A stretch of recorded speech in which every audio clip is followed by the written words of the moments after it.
What's up, everybody? So there's an update in the Chester Weger case. Of course, there's a documentary out about that situation called The Murders at Starved Rock. The Chicago.suntimes.com printed a story about this update on May 20th, 2022, just a couple days ago, and everything is linked in the description below. The headline states, a lawyer for Chester Weger, who was paroled in 2020 and trying to prove his innocence, says a 1960 police report of an operator overhearing a payphone conversation shows that Chester Weger wasn't the killer. Now, of course, Chester was paroled, like it said, in 2020, but he's still trying to clear his name. He wants everything to say that he did not commit these crimes. More than 60 years after the killings, a lawyer for the man convicted in what became one of Chicago area's most notorious murder cases says he has turned up a police report of an overheard conversation on a payphone that says Chester Weger wasn't the killer. Now, the operator's name is Lois Zielinski.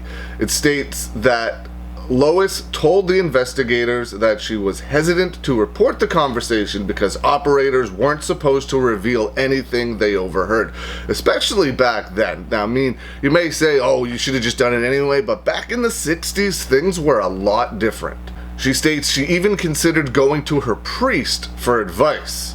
That was also in the police report. She states she heard one of the men who was on a payphone say they sure have a big write-up on the murder in tonight's paper. You know, the kid has blood-stained overalls in the trunk of his car, and he's getting a little anxious to know what he's going to do with them. He's afraid he'll get caught. She states she came on the line during the conversation to tell the man that they had gone over their time limit and they needed to charge him for more money. See, back then, operators used to come on the telephone to tell you to insert more change into the payphone in order to continue your call.